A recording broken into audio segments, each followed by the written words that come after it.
A ver, ¿cómo es que una persona sentenciada a pasar casi 80 años en la cárcel por un crimen verdaderamente brutal termina saliendo en libertad absoluta? Hoy vamos a desentrañar el increíble rompecabezas legal que hay detrás de este caso, uno que de verdad sacudió las bases del sistema de justicia. 78 años. Pensemos en esa cifra un momento. Para casi cualquier persona es una vida entera, una condena que significa básicamente morir en prisión. Con un número así, uno pensaría que el caso estaba más que cerrado, ¿no? Sellado y archivado. Y sin embargo, años más tarde, la Suprema Corte de Justicia dice esto: libertad inmediata y absoluta. ¡Pum! Un giro de 180 grados. La pregunta del millón es, ¿qué demonios pasó? ¿Cómo se va de 78 años a la libertad total? Para entenderlo, tenemos que rebobinar la cinta y volver al mismísimo principio. Ok, para poder comprender por qué se anuló todo, primero hay que entender por qué la condena fue tan, pero tan dura. Y es que los hechos, tal como los presentó la Fiscalía, eran de verdad espeluznantes. Uf, la historia de la Fiscalía era brutal, y la verdad parecía muy sólida. Describía un plan con premeditación que incluía asesinato, desmembramiento y hasta un intento de extorsión. Con estos detalles sobre la mesa, la verdad es que la culpabilidad de la acusada parecía, pues, fuera de toda duda. Y además, el propio sistema judicial parecía confirmarlo una y otra vez. Primero la condenan, luego se ordena un nuevo juicio y le dan todavía más años. Y para rematar, la apelación no solo confirma que es culpable, sino que casi le duplica la sentencia. Cada paso legal parecía un clavo más en el ataúd. Pero aquí es donde la historia da un giro. ¿En qué se basaba un caso tan aparentemente blindado? La respuesta es una sola cosa. El pilar que sostenía toda la acusación, la confesión de la propia acusada.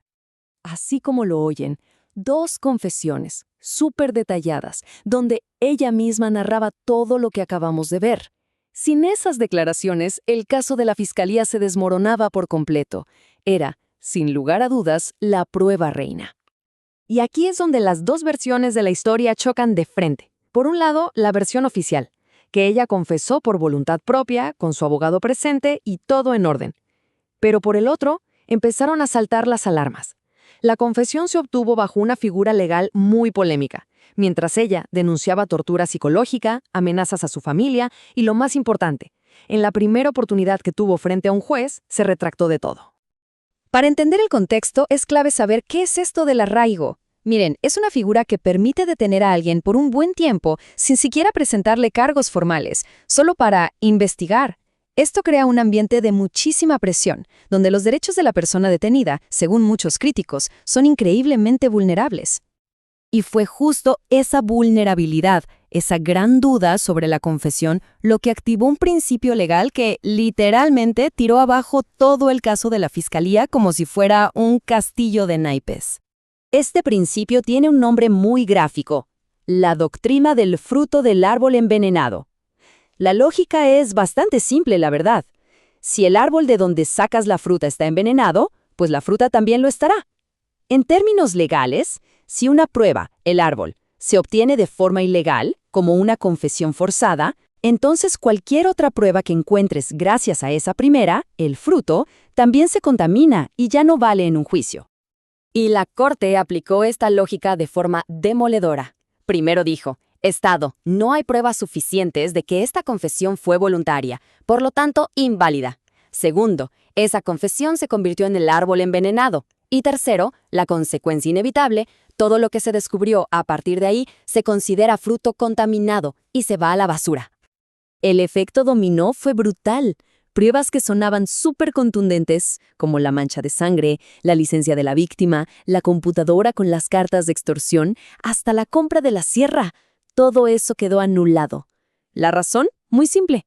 La policía solo supo dónde buscar todas esas cosas por la información que obtuvo de la confesión, una confesión que ahora era ilegal. Entonces, si quitamos la confesión y todo su fruto, la pregunta es, ¿qué le quedaba a la Fiscalía? Pues prácticamente nada. La base de su caso se había esfumado. Lo que sí quedó sobre la mesa eran puros indicios, un par de llamadas telefónicas días antes del crimen, que la camioneta de la víctima apareció cerca, que unos vecinos oyeron ruidos y que ella se mudó. Son cosas que sí, claro, levantan sospechas, pero ¿La sospecha es suficiente para condenar a alguien? Para cumplir con ese estándar legal tan alto que se exige, que es probar la culpa más allá de toda duda razonable. la propia Suprema Corte respondió a esa pregunta de forma clarísima. Básicamente dijo, a ver, estas cosas pueden generar sospecha, sí, pero de ahí a demostrar plenamente que participó en el crimen, hay un mundo de diferencia. Y en un juicio, la sospecha no es suficiente para una condena. Y claro, como un efecto dominó, al caerse la acusación principal de secuestro, los otros cargos también se vinieron abajo. El de delincuencia organizada y el de posesión de armas estaban ligados a ese primer delito, así que no se podían sostener por sí solos. Al final, este caso, más allá de la historia de una persona, se convirtió en una declaración muy potente sobre los principios que deben regir nuestro sistema de justicia.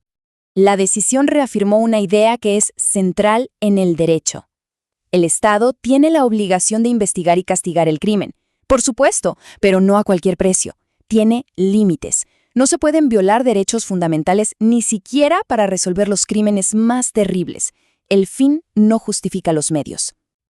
Y esta frase de la sentencia lo resume todo de una manera perfecta. Es que el Estado no puede ganar un juicio con pruebas ilegales, con trampas, porque si el juicio no es justo, la sanción que resulte de él tampoco será justa. Simplemente no es justicia. Y así, este caso nos deja con esa reflexión final. Nos obliga a preguntarnos cuál es el verdadero costo de hacer justicia cuando se ignoran las reglas del juego. Porque esas reglas, ese famoso debido proceso, no están ahí para ayudar a los criminales, están para protegernos a todos. Y esa es una pregunta que resuena mucho más allá de este caso en particular.